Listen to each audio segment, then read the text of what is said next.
It was supposed to be just another business trip to Europe. 2 weeks of meetings, negotiations, and maybe a bit of sightseeing if time allowed. I was used to these trips, new cities, unfamiliar faces, standard conversations. I never expected much from them. But then I met her. Victoria. She was from Ukraine. Tall, elegant, with long hair and this natural smile that seemed to light up everything around her. I was standing in line for coffee, half asleep from jet lag, when I heard her laughing with the barista. Her English was broken, filled with mistakes, but she didn't seem to care. That laugh, it cut right through the noise. I couldn't help but smile. She turned around, caught me staring, and winked. "Are you laughing at me?" she asked, still smiling. "No," I replied. "I just think you're really good at it." She laughed again, and somehow, we just started talking. Her English was far from perfect, but I didn't mind. In fact, I kind of liked it. There was something real about the way she spoke, like she wasn't trying to impress anyone. "I'm John," I finally introduced myself, holding out my hand. "Victoria," she replied, shaking my hand with this confidence that caught me off guard. I forgot about the coffee. We just started walking. I don't even remember how it happened, but within an hour, it felt like I'd known her for years. She showed me hidden streets, little cafes, places that weren't on any tourist maps. She knew the city like the back of her hand. "So, what do you do here?" I asked as we stopped by the riverbank, watching seagulls fight over scraps of bread. "I pick berries," she said, completely serious. "Wait, what?" I raised my eyebrows, half expecting her to laugh and say she was joking. "Yeah," she nodded. "On a farm. Strawberries, raspberries, whatever's in season." I couldn't help but laugh. She looked like she walked straight off a runway, not out of a field covered in dirt. Long hair, perfect posture, stylish clothes, and she picks berries? "You're kidding, right?" I asked, still half laughing. "Not at all," she smirked. "It's a good job. Fresh air, honest work, no stress." I wouldn't have guessed," I admitted, shaking my head. "You look like well, not like someone who picks berries." "I get that a lot," she laughed. "But it's true. If you don't believe me, I can show you." "Oh yeah?" I challenged. "When?" "Tomorrow," she replied confidently. "I finish work at 5. If you're not afraid of strawberries, come by." "Deal," I grinned, feeling that familiar rush of excitement I hadn't felt in years. She smiled, waved goodbye, and walked away. And I just stood there, watching her leave, replaying the whole thing in my head. I had no idea that those 2 weeks would become the most unforgettable days of my life. The next day felt like it lasted forever. Meetings dragged on, the same corporate talk, the same familiar faces. My mind kept wandering back to Victoria. I even caught myself checking the time every 20 minutes, counting down to 5 o'clock. By 4:30, I was already outside, leaning against a rental car, scrolling through my phone just to kill time. I didn't even know if she'd actually show up. I mean, she barely knew me. But something about the way she said, "I'll find you," made me trust that she would. At exactly 5 o'clock, I saw her. Hair tied back, wearing jeans and a simple white shirt, but still, she stood out. She waved as she walked over, and I couldn't help but smile. "You actually showed up," I said, trying to hide how relieved I felt. "I always keep my promises," she replied with that same confidence. She opened the car door, slid in, and before I could even ask, she directed me. "Drive straight, then turn left after the bridge." We didn't waste time on small talk. She navigated me through winding roads, away from the city, past fields and small houses that looked like they were taken from another time. Finally, we pulled up to a long stretch of farmland, rows and rows of green stretching out as far as I could see. "This is it?" I asked, stepping out of the car. "This is it," she nodded, looking almost proud. "Welcome to my office." She led me down the rows, pointing out different berries, explaining how the whole process worked. I won't lie, it was surreal. She looked like she belonged at a gallery opening, not here with dirt under her nails, laughing as she pulled at the branches. You look surprised, she smirked, catching my expression. I am, I admitted. I thought you were joking. I get that a lot, she laughed. People don't think I can handle it. But I've been doing this for 2 summers already. It's not so bad. You ever thought about doing something else? I asked. She shrugged, wiping her hands on her jeans. Maybe. But I like it here. It's simple. Honest. I don't need much more than that. We kept walking, and she showed me everything. It wasn't glamorous, but there was something about the way she moved through the fields, like she belonged there. Like she wasn't pretending to be someone else. When we got to the far edge of the farm, she sat down right on the grass and patted the spot next to her. I hesitated for a second, then joined her. Not afraid to ruin your pants, she teased. I'll take my chances, I laughed. We sat there for a while, watching the sun dip below the hills, talking about everything and nothing. She told me about her family back in Ukraine, how she came here just to try something new, to experience life differently. I told her about my job, my life back in New York. She seemed fascinated, asking questions I'd never even thought about. You must think I'm crazy, I finally said, looking out at the sunset. Why? She asked, genuinely curious. I don't know, for just doing this. Coming here with you. She didn't answer right away. Instead, she picked a berry off the bush next to her, popped it into her mouth, and smiled. I don't think you're crazy, she said, turning to me. I think you're brave. I laughed, shaking my head. Brave? For what? Picking berries with you. No, she replied, her eyes locked on mine. For not being afraid to be curious. And right there, on the edge of that farm, as the sky turned shades of orange and pink, I realized I hadn't felt this alive in years. You want to do this again? I asked, half expecting her to laugh. Sure, she said, standing up and brushing off her jeans. Same time tomorrow? Same time, I agreed, barely believing my luck. She waved as she walked away, and I just stood there, hands in my pockets, watching her disappear back into the rows of green. And for the first time in a long time, I couldn't wait for tomorrow. The next day, I got to the farm even earlier. I don't know why, I guess I just didn't want to be late. I leaned against the car, scrolling through emails on my phone, pretending to work but really just killing time. At 5 on the dot, she showed up. No makeup, hair tied back, still in those same old jeans. She waved, and I waved back. You're early, she said, raising an eyebrow. I'm American. We're always early, I shot back.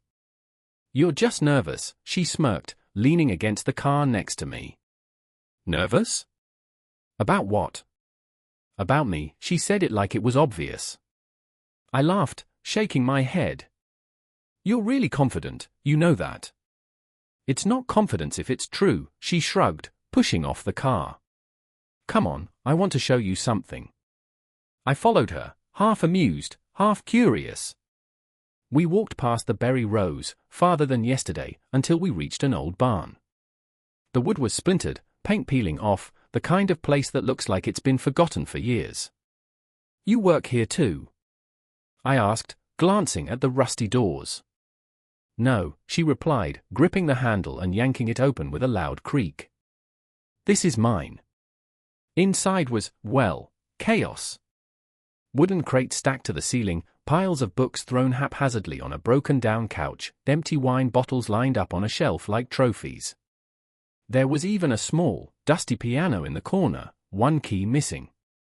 You live here? I asked, half joking. Sometimes, she said, brushing off a crate and sitting down. Depends on my mood. I didn't know what to say. I'd met a lot of people in my life, executives, models, CEOs. People with plans, goals, 5-year strategies. But not her. She was unfiltered. "You want a drink?" she asked, already pulling out a bottle of cheap red wine from a crate. "You keep wine in a barn." "I keep everything in this barn," she corrected, pouring 2 glasses into mismatched cups. "Here, drink." I took the cup, sniffed it, smelled like gasoline, but drank anyway. It burned going down, but I didn't flinch. She watched me with that same smirk, like she was waiting for me to cough. I didn't. "Not bad," I lied. "Liar," she chuckled, kicking her feet up on another crate. "You're not used to cheap wine." "I've had worse," I shot back. "I doubt it," she grinned. We sat there for a while, drinking, talking. She told me about growing up in Ukraine, how she came here just to feel something different, whatever that meant. I told her about New York, about the skyscrapers and noise. She listened, but she didn't look impressed. "Everyone wants to go to New York," I said, swirling the wine in my cup. "Not me," she shrugged. "Why not?" "Too many people chasing the same dream," she replied without hesitation. "It's boring." I didn't know whether to laugh or be offended. "You think I'm boring?" I asked, half challenging her. "I think you don't know what you want," she said, staring me down. "Not really." That got me. People don't say things like that. Not to my face. But she did. "You think you know what I want?" I fired back. "I think you're here," she pointed out, leaning back, crossing her arms. "And you don't even know why." I looked around the barn. Dust, old crates, a cracked window that let in a sliver of dying sunlight. And there she was, sitting there like she owned the place, like she owned the moment. "All right, enlighten me," I said, leaning forward. "Why am I here?" "Because you're bored," she replied instantly. "And I'm not." We stared at each other for a moment, the silence stretching out just long enough to get uncomfortable. Finally, she broke it. "Same time tomorrow?" she asked, already pouring another glass. "I guess I don't have a choice," I smirked, clinking my cup against hers. "Now you're learning," she grinned, taking a sip. And just like that, I was hooked. The next evening, I got there 5 minutes early. This time, she didn't make me wait. She was already standing by the barn, arms crossed, watching me as I pulled up. I barely had time to turn off the engine before she was yanking open the passenger door. "Drive," she said, sliding in without even looking at me. "Where to?" "You'll see," she smirked, pulling out a cigarette and lighting it without asking. I didn't smoke, never had, but I didn't say anything. Something told me it wouldn't matter. We drove for half an hour, out of town, past the farms, until the paved roads turned to gravel. She didn't talk much, just smoked and stared out the window. I wasn't used to silence, but with her, it didn't feel awkward. It felt like she was waiting for the right moment to speak. Finally, she pointed to a narrow dirt path, almost hidden by the trees. "There. Turn in." I slowed down, glancing at her. "That doesn't even look like a road." "That's because it's not," she grinned.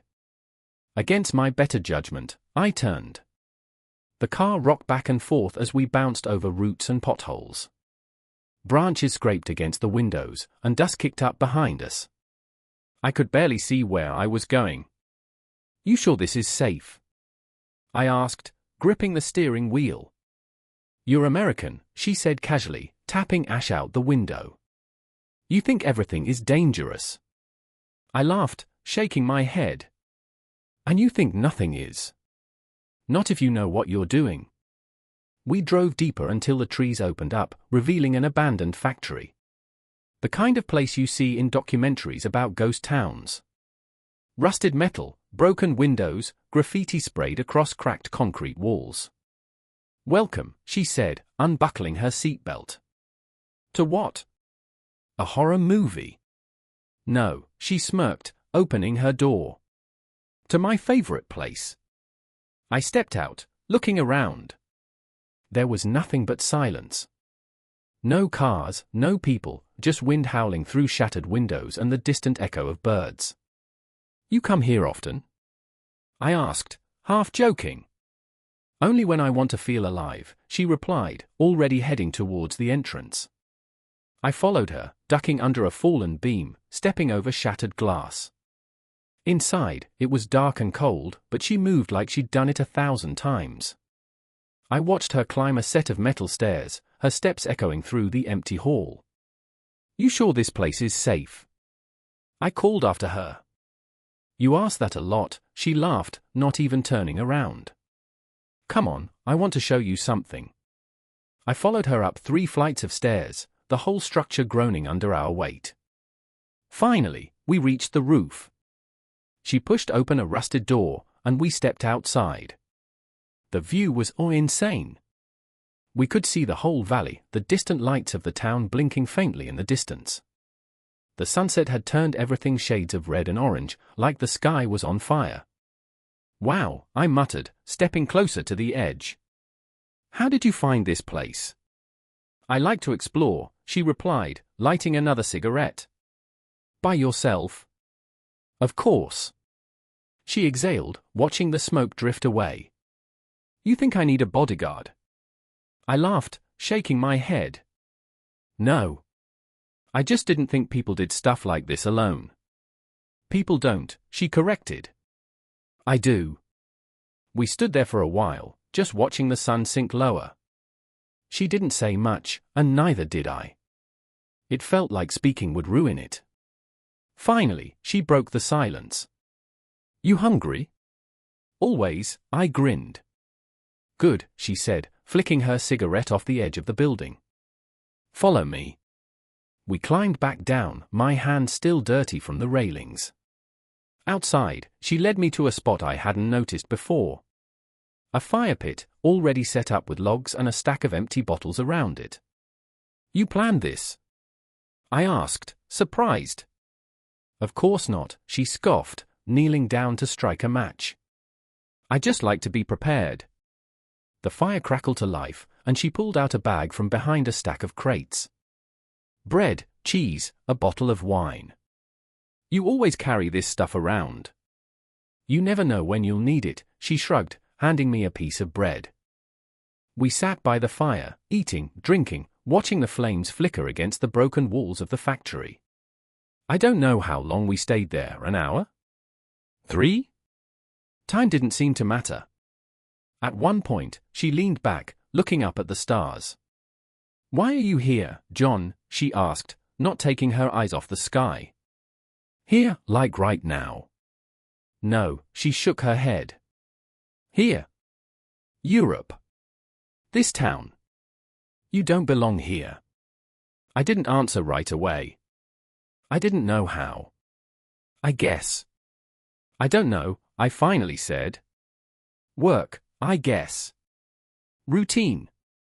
She sat up, staring straight at me. You really believe that? I don't know what I believe, I admitted, feeling strangely exposed. She just smiled, poking the fire with a stick. Good, she said. At least you're honest. And for some reason, that was the most real conversation I'd had in years. The next day, I wasn't sure she would show up. There was something about the way she left last night, calm, almost indifferent. Like it didn't matter to her if I came back or not. But I went anyway. When I pulled up to the barn, she was already there, sitting on a wooden crate, reading a book. Not just any book, I recognized the cover. It was The Brothers Karamazov by Dostoevsky. In Russian. I stepped out of the car, raising an eyebrow. That's some light reading, I joked, nodding towards the book. It's better in Russian, she said without looking up. The English translation, it's too soft. I didn't know what to say, so I just stood there like an idiot. She finally closed the book and looked at me. You didn't expect that, did you? I didn't even know you spoke Russian, I admitted. I speak 4 languages, she said casually, tucking the book into her bag. Ukrainian, Russian, English, and a little bit of German. Not enough to write poetry, but enough to order a beer. For languages, and you're picking berries. I couldn't hide the disbelief. She just shrugged. Not everything is about money, John. I leaned against the car, crossing my arms. All right, so what's it about then? She smirked, brushing a strand of hair behind her ear. Surviving. And if you're lucky, living. I stared at her, trying to piece it all together. This girl who worked on a farm, who looked like a runway model, spoke 4 languages, read Dostoevsky in Russian, and wasn't even slightly impressed by New York City. It didn't make sense. I feel like I don't know you at all, I finally said. You don't, she replied bluntly. And you won't if you keep asking surface questions. I laughed, half confused, half challenged. All right, so what should I be asking then? She stood up, dusting off her jeans. That depends, she said, eyes locked on mine. Are you actually interested, or are you just killing time? I didn't answer right away. It felt like a trick question. I'm here, aren't I? I finally replied. Being somewhere and being present are not the same thing, she shot back. I blinked. I didn't expect that. All right, I said, straightening up. I'm present. Now what? She grinned, tossing me a set of keys. Drive. I'm going to show you something. We got in the car, and she directed me through back roads, paths I would have never found on my own. Finally, we stopped in front of a small house, half hidden by trees, with ivy crawling up the walls. This your place? I asked, stepping out. Something like that, she replied, walking up to the door. I followed her inside. The place was not what I expected. The walls were lined with bookshelves, filled with titles in different languages. Stacks of newspapers and journals were scattered across the floor. A small desk sat by the window, cluttered with handwritten notes and maps. What is all this? I asked, stepping over a pile of papers. Research, she said simply. For what? For understanding, she replied, as if that was the most obvious answer in the world. I picked up a notebook from the desk. It was filled with sketches, diagrams, notes in English, Ukrainian, and Russian. Some pages were scribbled over, others were marked with sticky notes. It looked more like something out of a laboratory than a farmhouse. You're full of surprises, I said, flipping through the pages. This is impressive. She watched me for a moment, arms crossed. People only see what they want to see, she said finally. You saw a girl picking berries. You never thought to ask why. I set the notebook down, meeting her gaze. So tell me, I said, feeling that familiar rush of curiosity. Why? She tilted her head, studying me like she was deciding whether I was worth the answer. Because I want to understand how things work. Systems. Patterns. People. And berries? I smirked. She laughed, shaking her head. And berries, she agreed. You'd be surprised what you can learn from something so simple. I wanted to ask more, but she cut me off. Enough questions for today, she said, walking towards the door. You coming or what? Where to? I asked, still processing everything I'd just seen. She looked back, one hand on the doorknob. I'm going to show you what's under the surface. And just like that, I followed her out, knowing I was only beginning to scratch the surface of who she really was. The road she took me down wasn't even on the map. A narrow dirt path, surrounded by tall grass and half-collapsed fences that stretched out like skeletons. I didn't ask questions. I just drove. She sat next to me, legs crossed, cigarette dangling from her fingers, window cracked just enough to let the smoke escape. You're not afraid of getting lost? I asked, watching the road disappear into nothing. You can't get lost if you don't have a destination, she replied, tapping ash out the window. I couldn't argue with that. We pulled up to what looked like an abandoned school. The windows were boarded up, graffiti splattered across the walls, phrases in English, Russian, even German. The gates were rusted, chained shut. She didn't even hesitate, just slipped through a gap in the fence and waved me over. "You coming?" she called out. I looked around. There was nobody for miles. Just fields and trees and this dead, forgotten building in the middle of nowhere. I shoved my hands in my pockets and followed her. We walked around the back, where the windows were still intact. She pulled out a small key, one of those old, brass skeleton keys, and unlocked the door like she owned the place. "This yours too?" I asked, half joking. She just smiled. "In a way," she replied, stepping inside. The air inside was cool and stale, thick with dust and the faint smell of damp wood.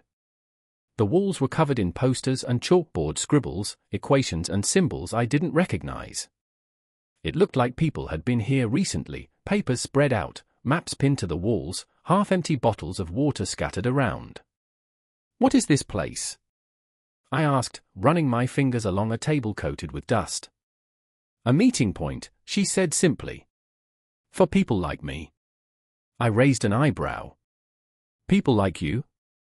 "People who want to understand," she replied, already moving deeper into the building. I followed her through narrow hallways, stepping over cables and broken chairs, until we reached a room at the far end. She unlocked that one too, another old brass key. Inside, there were computers, maps, stacks of books. Notebooks were scattered everywhere, some open, pages covered in handwriting and sketches. "You're serious about this?" I said, picking up one of the notebooks. It was filled with diagrams and notes in 3 different languages. "I don't do things halfway," she replied, leaning against the wall, arms crossed. "If you want to understand the system, you have to know where the wires are." I flipped through the pages. There were sketches of water systems, energy grids, supply routes. It looked like blueprints for something big. "What's all this for?" I asked, genuinely curious now. "I'm mapping out the infrastructure," she said simply. "Seeing how things are connected." "For what?" She stepped closer, her eyes locked on mine. "Because knowledge is the only real power," she said, her voice steady. "If you understand how things work, you understand how to change them." I stared at her, trying to process everything she just said. "Change what?" I asked. "Anything," she replied, like it was obvious. I didn't know what to say. This wasn't just some girl picking berries. This wasn't even close. "You think I'm crazy," she stated flatly. "I don't know what I think," I admitted. She smiled, reaching for a bottle of water on the desk. "That's a good start," she said, twisting the cap off. Before I could ask more, she checked her watch. "We gotta go," she said abruptly. "Where?" "There's someone I want you to meet." I didn't move. "Wait, you want me to just go with you?" "To meet someone I don't know, in the middle of nowhere." She paused at the door, looking back at me with that same calm confidence. "If you're scared, you can leave," she said, her voice steady, almost challenging.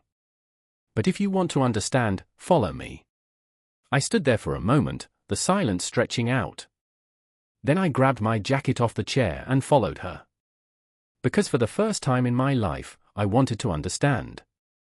We drove in silence. The road grew narrower, turning into a path that hadn't seen maintenance in years.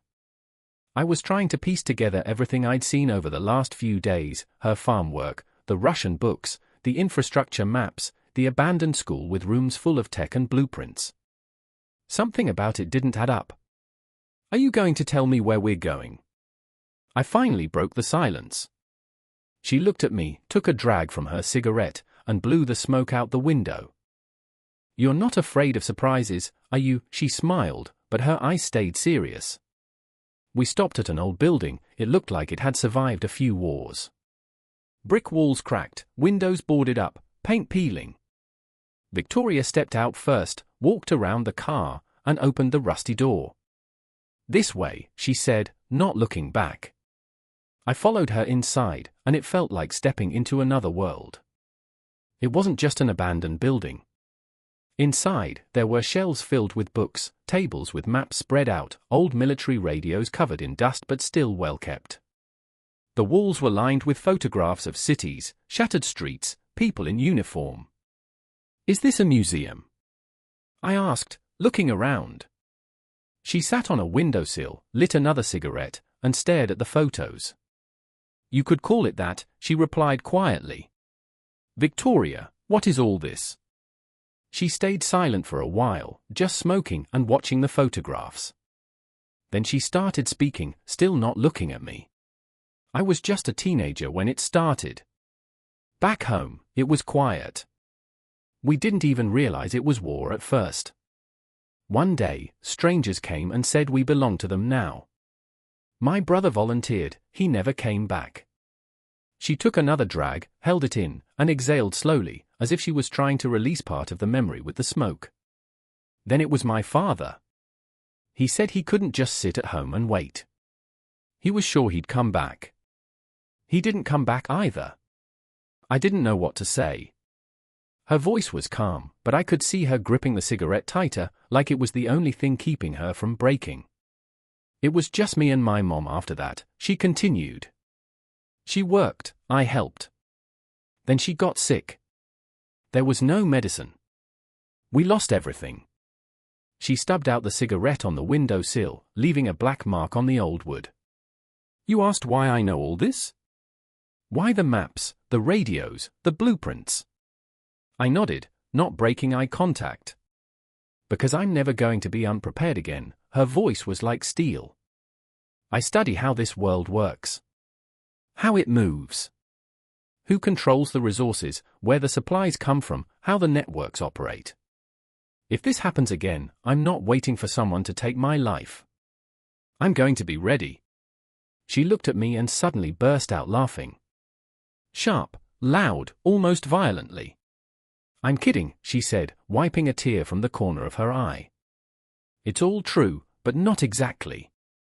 I stood there, confused, trying to figure out where the joke ended and the truth began. "Victoria, are you serious?" I asked, watching her suspiciously. "Dead serious," she replied, still smiling. Her smile was strange, both warm and cold at the same time. "You see, John, when you've lost everything, laughing is the only way not to go crazy." I stayed silent, not knowing what to say. Her eyes drifted back to the photographs on the wall. "Humor is my weapon," she added quietly. "If I don't laugh at it, it'll just consume me. And I can't let that happen." "You've been through a lot," I said, more to myself than to her. She nodded. "I'm not afraid anymore," she said, her gaze hardening. "I have no one left to lose except myself. And that means I control everything. Absolutely everything." I looked at her, trying to understand where all that strength came from. She didn't just laugh at pain, she had mastered it. And that sharp humor, that strange way of seeing the world, it wasn't madness. It was armor.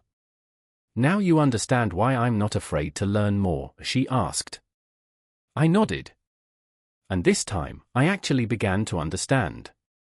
I didn't see it coming. 1 minute, everything was perfect. Victoria and I spent those days exploring hidden places, talking about things that didn't fit into my ordinary life back in New York. She showed me worlds within worlds, abandoned factories, secret meeting points, old Soviet bunkers that she somehow had keys to. She knew everyone and no one at the same time. It was as if she belonged everywhere and nowhere. I don't remember the exact moment I realized I was falling for her. Maybe it was when she laughed too hard at her own dark jokes, or when she lit a cigarette with that casual indifference, like she was daring the world to break her. But it didn't matter. I was leaving in 2 days, and she knew it. I knew it.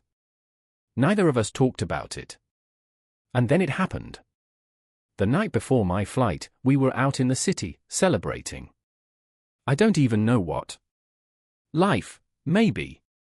I don't remember much of it, just her smile, the way she would throw her head back when she laughed, the way she would light up a cigarette and talk about how the world wasn't ready for real change. I took a cab back to the hotel late, half drunk and happy, and that's when I realized my phone was gone. I searched my pockets, dumped out my backpack, tore through every inch of my room. Nothing. Gone. At first, I thought I left it at the bar, but I knew that wasn't true. Someone must have taken it. I ran back to the place, asked the bartender, the people outside, even the street vendors. Nobody had seen it. My connection to her, our photos, our messages, her number, everything was on that phone. Panic set in. I went back to the places we'd been, asked anyone who would listen. Nothing. I tried going back to the spots she showed me, but without her, they were just empty shells. The factory was locked up, the barn was abandoned, and the school, it was just gone. I even thought I'd gotten the wrong place. It was bricked up, windows sealed. I couldn't understand it. It was like she never existed. I extended my stay for 3 more days, searching every corner of the city. I asked around, showed people her photo, nobody recognized her. It was impossible. She knew everyone, but somehow nobody knew her. On the 4th day, I had to go back. My boss was calling, my tickets were booked. I had responsibilities. The last day, I went back to the bridge where we first met, just stood there for hours, waiting. Hoping. But she didn't come. I got on the plane with nothing but memories. Her laugh, her smile, the way she talked about the world like it was just one big machine to be understood and controlled. But no phone. No photos. No number. Just gone. I came back the next year. Same city, same streets. I looked everywhere. But it was like she vanished. And here I am, still searching. If you're out there, Victoria. I never stopped looking.